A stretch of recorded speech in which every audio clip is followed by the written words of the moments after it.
Okay, and we're live. Good morning, good afternoon, good evening. Welcome to BWTM Sports. I have with me Master Genius, Tunde Ajayi. What's that? Oh, of course. Let me start again. Philosopher, master, genius, philosopher, entrepreneur, mentor, manager, trainer. Tunde. I love saying Tunde because Tunde is cool, but Tunde is better. Tunde Ajayi. How are we doing? Fine, my man. Fine. You know, it's been hectic, as you can imagine, since the fight, but still part of it. Okay, let's get straight into things. Your reflection on the fight against Sek. Fantastic. Best performance to date, in my opinion. You know, the biggest, like I always say, the biggest room is the room for improvement. But I would be lying if I said I had anything to complain about. I mean, the only thing you could really say was in the 5th round, I said, cover that and let's deal with this brother, man. Let's take him out because we've shown everyone the skill level. You know, and it gets to a point where you're in control so much that the fans can get bored. That's just looking at it from a fan perspective. And I was like, when Ad came back at the end of the 5th, I said, no, I've done this thing now. Can you, Tunde, just you have to speak a little clearer because you sound like you're muffling your voice and people can't hear you as clear as they'd like to. All right, yeah. So I was saying, you know, at the end of the 5th, I was like, yeah, come now, and let's done this thing. You know, we've displayed the skill. You know, Anthony showed things where I don't think people actually realize he has. And even in that case, he's still got so much more to show. So I was pleased and I was happy.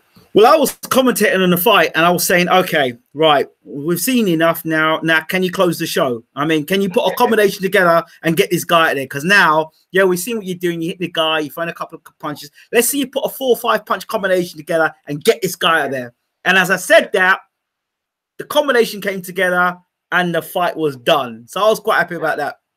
Well, that's what an A-class fighter can do. You know, he controls the situation. He doesn't rush. If you look at Sek's previous fight, you know, and this is why we don't study no fighters.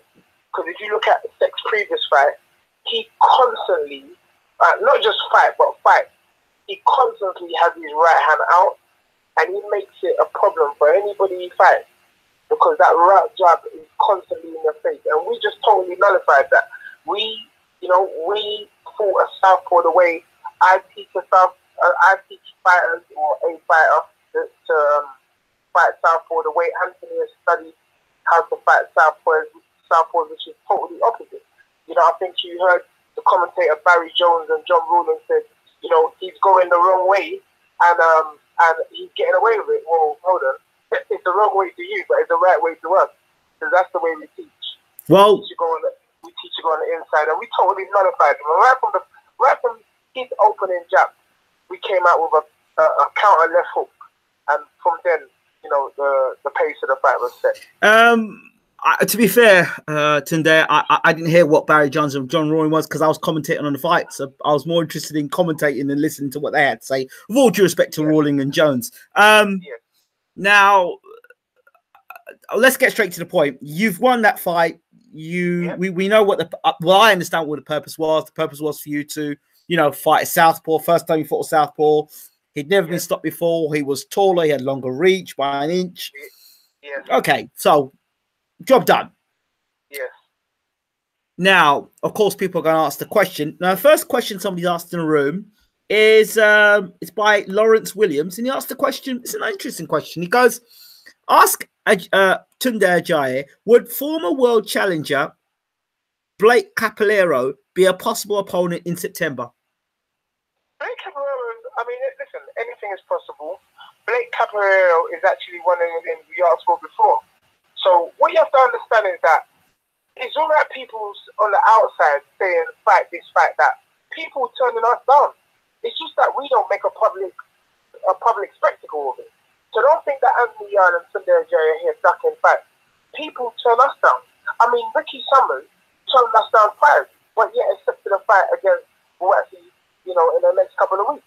So people need to just relax, as I keep saying, and don't think we're here ducking fights because, as I say, I find it very disrespectful to say any athlete is ducking, any boxer, professional boxer, is ducking someone, because this is a serious sport, you know, and it takes serious planning if you intend on getting on the top. But Brett Capoeira, to answer your question, is someone we asked for before, you know, and these guys are ducking and dodging us. So, you know, but he for me, again, he was one of the southpaws what we looked for.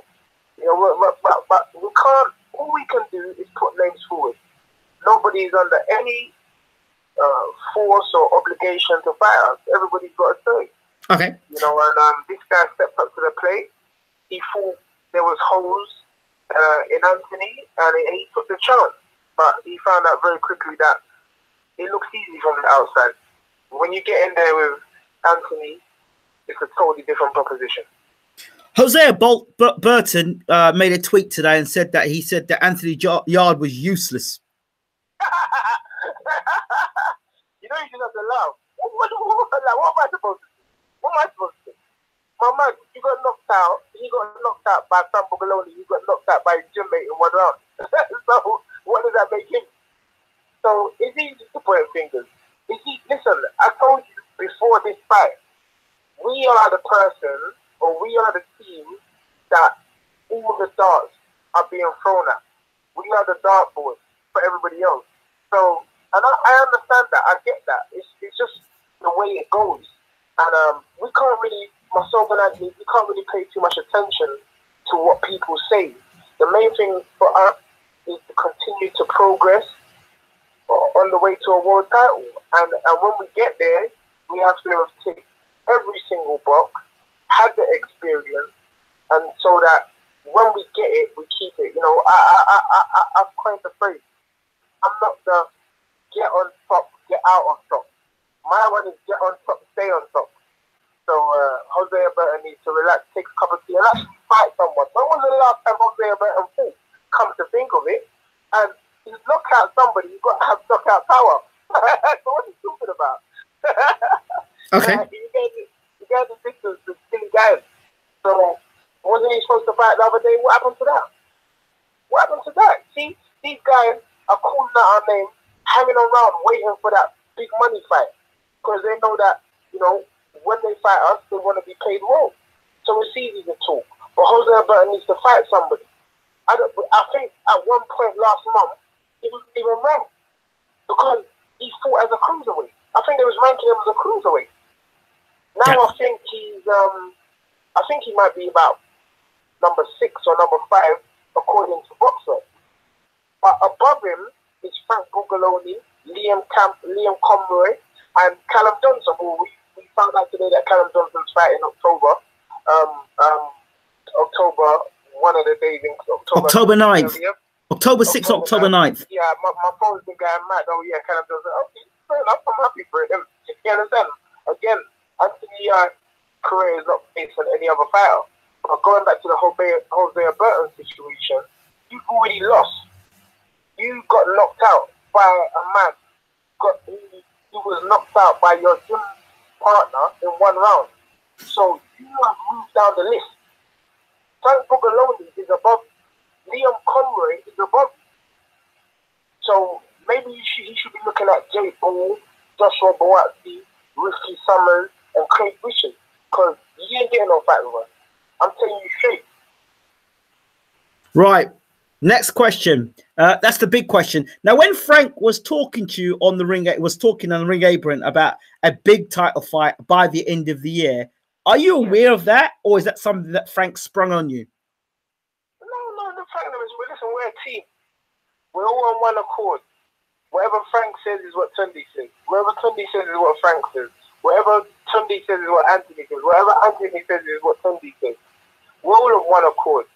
You know, listen, nobody knew that we would be, nobody knew within 12 months we would have fought for five title fights. Anything is possible. Nothing surprises me, Anthony, or Frank Warren, because things happen. in the sport of boxing. Situations come about, you know, and by the end of the year, you know, we will be fighting for a title, a big title. I mean, now doesn't British and Commonwealth become vacant now that Callum Johnson vacating? So you have Liam Conroy, number 2, and Anthony Yarde, number 1. I'm not saying that that's the fight, but, you know, listen, anything is possible. Frank Bugaloni is there. Frank Bugaloni, and you know, one of these guys, promoters, maybe put up an offer that, you know, it looks good to us, and, you know, because you got to remember, everything is a step back now. So it will be about giving the fans what they want, for you know, and everybody sitting around the table, and let's come to some agreement if we were to go down that road. So Frank Warren is a magician when it comes to the sport of boxing. He has been a magician for many years, and he can do anything. So what you're suggesting to us now is that you guys are ready, or you feel that Anthony's ready to be let off the leash and fight for a British or Commonwealth title against any of the British fighters. Obviously not Callum Johnson, because he's fighting for a world title, but anyone else in the British rating you're ready to face. Well, you never heard me say that. That's what you just said. Oh, I'm just asking. I'm asking. You're saying, and I never did that. Well, hold on. Let me explain to you right here. Okay. I think the British and Commonwealth is now going to be open. Yes. So I know that Liam Conroy, Frank Bugaloni are number 2 and 3. Mm-hmm. So there's a possibility. The question was asked about Hosea Burton. I'm saying Hosea Burton needs to rack up some victories. Okay, so because Hosea Burton, I mean, you asked me about Hosea Burton, so I'm just gonna. Since he fought Frank Bugaloni, he fought a guy 5-2-2, and he won on points. Then he fought a guy 5-0 at the last minute. They called the guy at the last minute, and he stopped him. And then he fought a guy in February 4-3 losses and 1 draw, and he won on points. So what merits you to have a fight against Anthony Yarde? Please tell me. So that's to the Hosea Burton cheerleaders. Okay. You got guys in your division. You can fight. You can make your name again. Remember, you've lost now, so you need to rebuild. You don't get knocked out and then get a big shot title fight. It don't work like that. It don't work like that. I'm just telling the truth. It doesn't work like that. So just because you put Anthony Yarde's name in your mouth, it doesn't mean you're going to get a fight. Because there's a lot of things that need to be, you know, negotiated and spoke about and sat down, and you know, it's not easy. It's not easy as saying, "Oh, Anthony Yarde is rubbish. Oh, I can knock him out. Oh yeah, well, you got knocked out." That's what I'm trying to say. Be careful what you say about others, because it could come back and haunt you. Frank Bugaloni said he would knock us out. He got knocked out. You haven't heard Anthony Yarde or Tunde Ajayi say we're knocking out anybody. All you've heard us say is everything is timing. All you've heard us say is our dreams and our aspirations is to be number 1 in the sport of boxing. We're not calling out nobody's name. We're not disrespectful. Now people are saying things about us, but check the record. None of myself and Anthony haven't been disrespectful to any fighter, any trainer, any manager, any promoter. We're just on our journey. And people always going to have their opinion, so I don't mind about that. But you won't ever catch us at no stages of our career. And I can say that because I know the kind of person I am, and I know the kind of person Anthony. We ain't here to mock people. You understand? So be careful what you say about others, Hosea Burton, because it's obviously happened to you already. And it may happen again if you fight Craig Richards, Joshua Boatsi, Jake Paul, Frank Bugaloni again. Why don't you revenge that? You got knocked out by Frank. Why don't you revenge that? Liam Conroy is a good fight for you. Come on, man. You can't just... Look, I'm looking at boxing now. Our numbers have gone up. Remember, when I spoke to you before the fight, we had 110 points. Callum Johnson had 82 points. Now, I'm looking at it in front of me. we have gone up to 121 points. So we're moving further away. And the reason is because of the caliber of opponent. It's not because we're on ISO fight hype or singing it or blowing in the wind. It's not.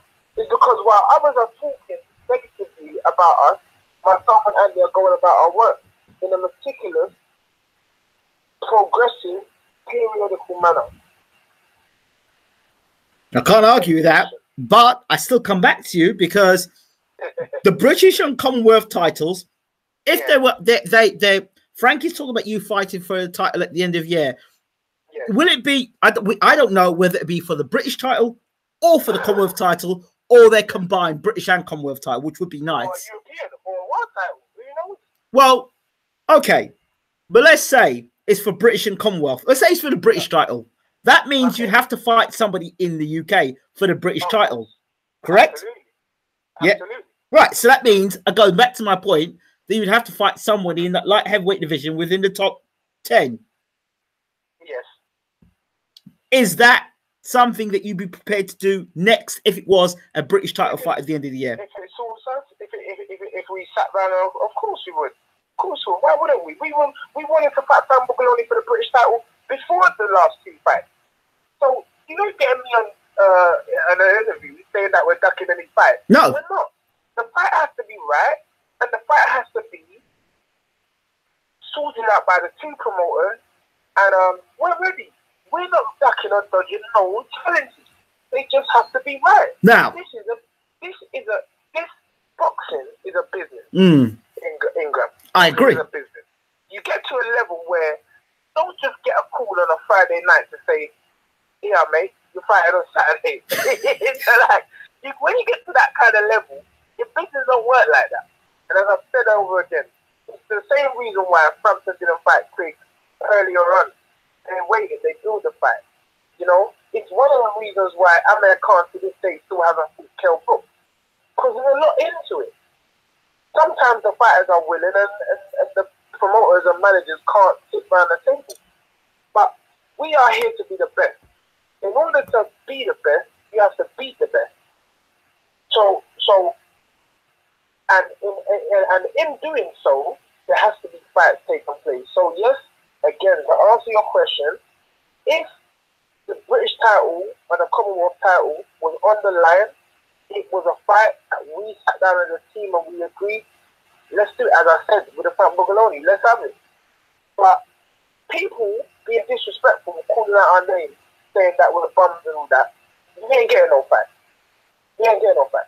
I'm just telling you straight, don't be disrespectful, because I know where we come from the bottom. We came from the bottom. We worked hard for our position, you know, and now we're here.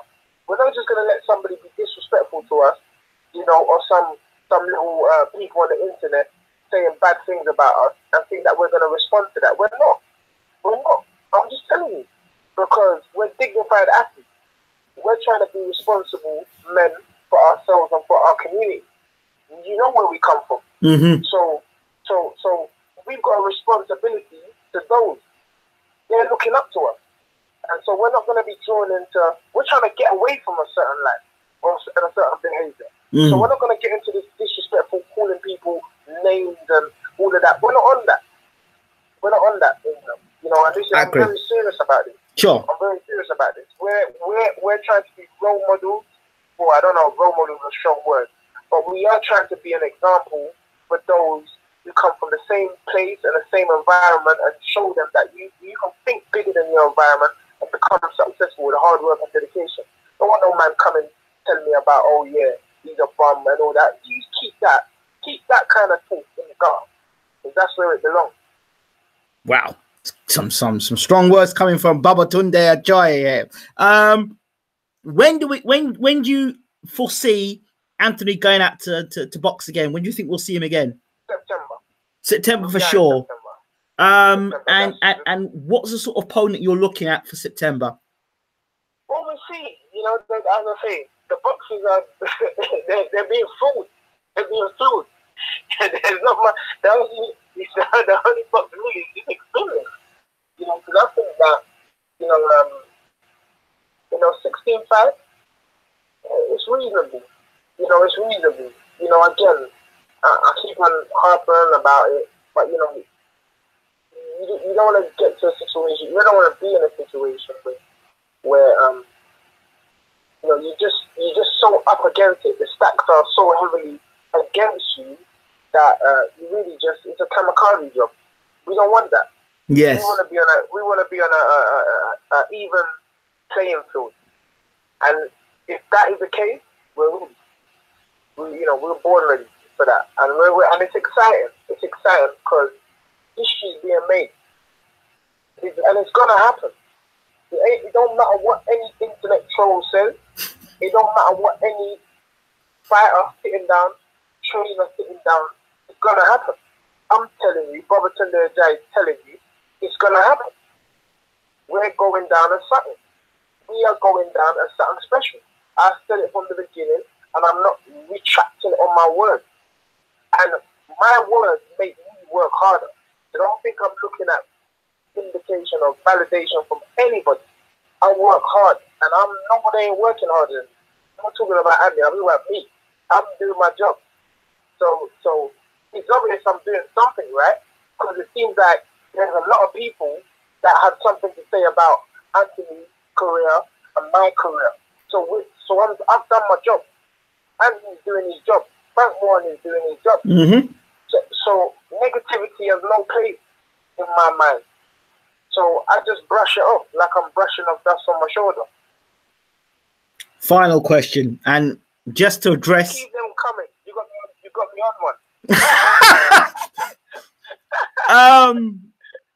The two world title fights. I mean, before is one world title fight you rejected. In between the time we spoke, and obviously after fight, suppose you rejected another world title fight in between the last. No. They both rejected months ago. This is what I'm trying to say. You're hearing it. Listen, let me get this straight. Right. To your listeners out there. Please. You are hearing it for the first time. But this goes to show that myself and Anthony are doing something right. Because these offers were made months ago. So what one must ask them, the question one must ask them though, what do Kovalev and Baturbian see months ago what people are just hearing about now? What do they see in us? And that's why I put on my Instagram, we're coming. We're coming. Don't worry. We're coming. We're coming, but relax. Take a cup of tea. We're coming. Don't worry about that. We will get the fight.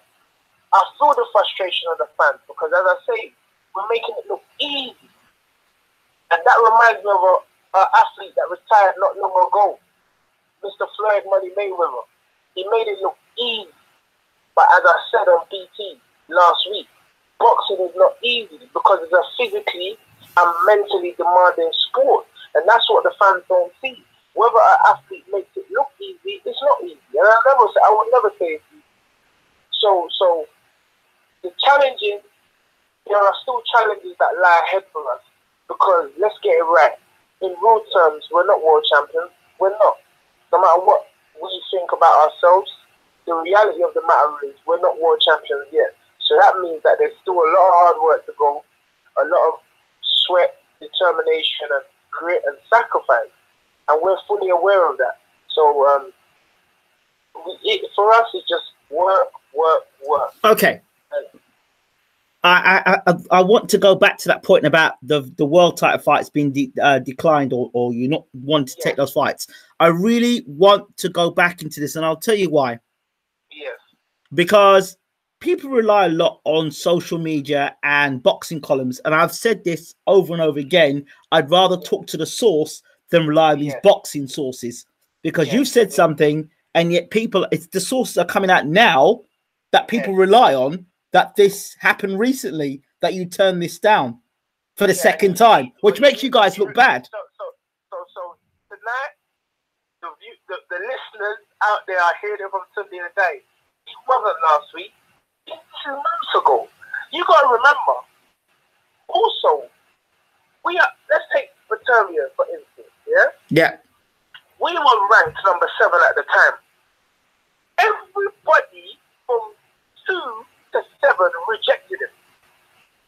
So they've come all the way down the list and asked us. But guess what? The only one you hear about is Anthony Yarde. The only name you hear about, Bostic, Barrero, only name you hear about is Anthony Yarde. And we never broadcast it because we got a journey, we got a mission. And we ain't going from our mission. But suffice to say is that you never heard about all these other fighters rejecting it or turning it down. You didn't. Bost was supposed to fight with Batervia. I think it was Batervia who turned it down. Batervia against Adonis. Batervia didn't Madu Jack turn down Batervia? I believe so. Why isn't nobody talking about this? This ain't my business, man, because I don't want to get into that. I'm not into another man's business. I leave that for other people. But the point what I'm making is that you can see that if we're number 7, that means 6 other people or 5 other people have rejected Batervia. And they've come to us at a last chance saloon. And I'm like, hold on. So you won a 12-fight amateur, which I think at the time 14 fights, to fight a 295 and 5, 12 and 0, 12 KO amateur professional. Come on, do the maths, man. You don't even need to be a manager. I know. You don't need to be a manager to work that out. I explain that. I've said this over and over and over again. And somebody said to me, "Oh, why are you putting words into Tunde Ajayi's mouth?" And I'm not putting. It's just synergy. I'm not boxing. Exactly. Tell me nothing. I studied this. I lived this. So again, nobody can't tell me about the sport. That's why I'm the manager. You can put wool over certain people's eyes, but I live this. I wake up 4 a.m. I live this. It's the first thing on my mind, and it's the last thing on my mind. Day in, day out. Nobody can't. I know boxing. I study it for 20 years deep. Day in, day out. I know my trade. I know what I'm supposed to do. I feel that I know. You know, you can never say, you can never say things in totality till it's done. But what I do know is that there ain't been no 12-fight amateur after 15, 16 fights being spoken about, being this rated in the sport of boxing. Do you know what I want to do from now on? From this point onwards, I want to draw a line. And I'm going to draw a line right at this point here where we keep talking about why won't you face this person? Why won't you face that person? How comes you didn't face? And do you know why? Because I'm not going to react to those people who are not understanding what's going on. No. All right. Listen, I don't want to tell you how to crack eggs. No. But I think it's important. I think it's important. No. I think it's important because we'll be going over the same things over and over again, and we're only answering to people who don't understand what's going on. But Ingram, you know what I say? I don't mind answering the questions, and you shouldn't mind continually answer the questions. It's because every day there's new listeners. Every day there's people out there that need to be educated. Sure. Some will know, but there's a lot of people. It's like an Instagram account. You start off with 0 followers, and then you have 10 followers, and then you post some when you've got 100 followers. So 90 of those followers haven't seen what the 10 followers have seen. But guess what? That's 90 new people that have been informed. So keep asking questions, keep doing your job, Ingram, and let them keep hearing the answers. Because we've got answers for everything. My dad always used to say, in college, they used to say, this Mr. Ajayi, he's got answers for everything. Mr. Ajayi. No, it's... As picked up the mantelpiece, I got answers because I've studied my sport, and I know, and the people won't have to wait that long. Basically, it's not so much about because there's only so much you can ask the same question so many times, and it's recorded. It's not like I'm asking you the question today and they can't go and research it afterwards. We could spend this time talking about other constructive conversations rather than talking about. All right. What is the average concentration span of a human being? The average human being we're talking. The average human being. I wouldn't like to say. I would. It's less than 10 seconds. It's actually less than a goldfish. Am I lying? Google it. Google it. It's less than a goldfish. So this is why you have to keep on repeating things. And I don't mean to be disrespectful, but I'm not the one who came up with the facts. And anyone who thinks I'm lying, Google it. The average attention span of a human being today is less than a goldfish. So you have to keep on repeating things. Keep repeating them. Keep repeating them. Yes, you get your die-hard boxing fans that do the research. I don't know if boxing fans know what's going on.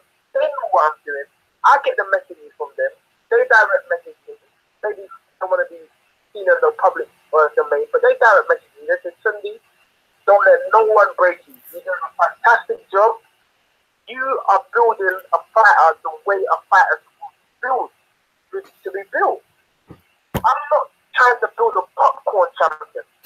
1 minute you're on top, and as soon as you blink your eye, you're not on top. A popcorn champion.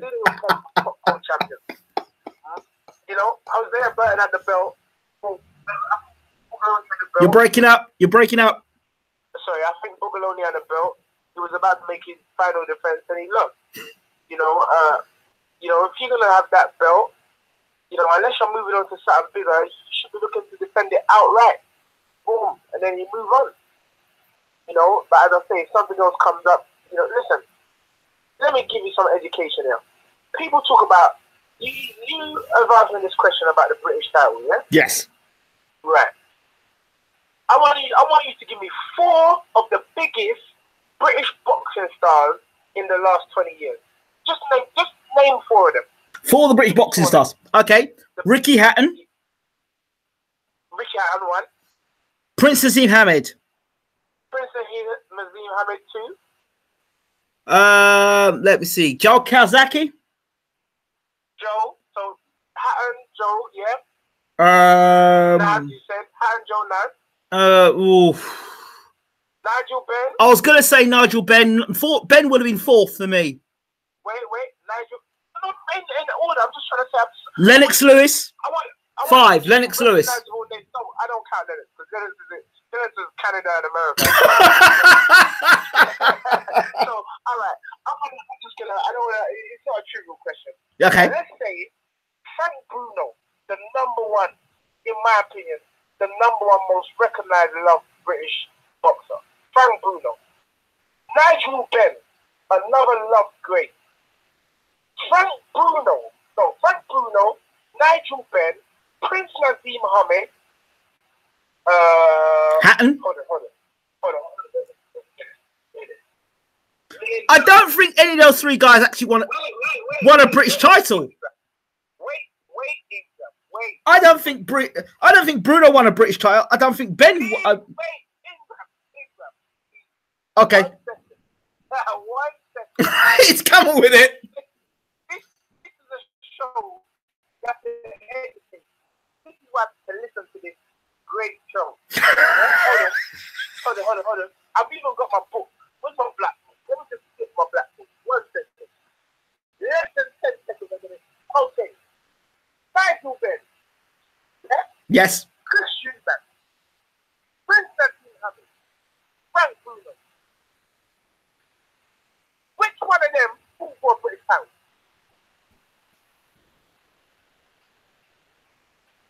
Your silence is deafening. I was about to tell you that. Which one of them fought for a British title? Azim Hamid, Frank Bruno, Nigel Benn, and Chris Eubank. Hold on. Which one of them fought for a British title? Hold on. So you know what the answer is? None. Well, hold on. Nas was with Warren. Ben was with Warren. Hold on. Bruno was with Warren. Bruno was with Warren.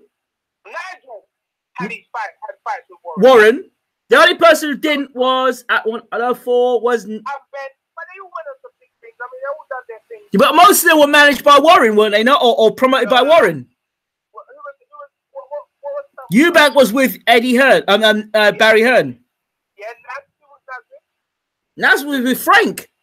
Barry Hearn as well, wasn't he? Or it may have been. I don't know if it was Barry. Maybe he was. So the point what I'm saying is that whether they were managed or whatever, these are big, recognizable names to the Joe blog on the street. Everybody knows Prince Nazim Hamid in the world. Everybody knows Frank Bruno in the world. Most people know Chris Eubank in the world. And most people know Nigel Benn in the world.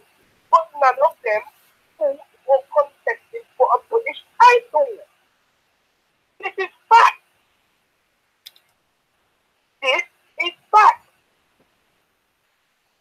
This is fact. It is facts. So please, the British title is something that I want that. We would love that. We would love that. But it's not necessarily going to dictate how our career is going to go. It's still going to go how it's going to go. We want the British title. We said that from the beginning. It's a belt that you have to have it. We're British. We're British. We fight under the British Boxing Board of Control. My good friend, Robert Smith, the Secretary of the Southern Area, my best friend, Mick Collier.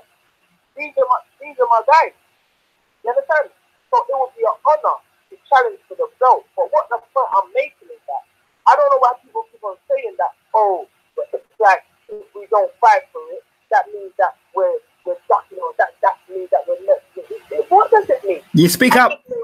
I've just named 4 of the biggest names in British boxing. They were still called British boxing, wasn't it? Even though they never fought for the British title. I know. I've mentioned this before. In previous conversations, I've mentioned this. So please, take a cup of tea. Take a cup of tea. Well, you know what? I'm having a piece of watermelon instead. Dr. Pepper, come on. Dr. Pepper, remember your life. Okay. So listen. I just thought I'll point that out because I know boxing. Of course. And listen. Everybody's journey is different. There may come a point where this year when we fight for the British title, now that Callum Johnson seems that he's going to vacate the belt, and let's see who the board nominates. Let's see the promoters put up, and let's see if it is in line with our journey. And if that's the case, then why not? But we're not ducking or dodging no one. We want all the belts. Okay. Right. I just want to finish off by just mentioning DJ Slick says, big up Tunde, you're managing Anthony the right way. Don't listen to the haters. I'm a big fan of you both. And big up Ingram and BWTM as always with great shows. Over and out. Lions in the camp. Lions in the camp. Dream it. Believe it. Become it. That is the motto. People message me from Japan and say, Tunde, I live my life by this motto. Dream it, believe it, become it. Liars. Dream it, believe it, become it. That's it. Well, I'm adding one extra to it. Make love to it. Well, listen. There's under 18. We've got to be careful. It's not watershed now. Why are they left in the watershed no more? That was like sex everywhere. Tunde, I have to stop you there because I've got Bermain Stavern on the line coming up in about a few minutes. But thank you so much. Absolutely. Tunde, thank you so much. I know I've stopped you on the way to making a lovely journey. Enjoy your trip wherever you're going. Thank you very much, sir. Thank you very much. And Lions in the camp, and we'll see you soon. Take care. God bless. Take care. So there we have it. Tunde Ajayi, live and exclusive on BWTN Sports, is literally getting on a plane as we speak. So we've had Tunde Ajayi for you guys. When I get back, we will be talking to Bermain Stavern in about 5 to 10 minutes. So stay tuned with BWTM Sports. If you're tuning in now and you haven't subscribed, subscribe to the channel. If you subscribe to the channel, then you get to know when all the live events are. If you don't subscribe to the channel, you're not going to know when the live events are. Right. I'm out of here. I'll talk to you soon. See you in about 5 minutes with the former heavyweight champion of the world, Bermain Stavern. Thanks for watching.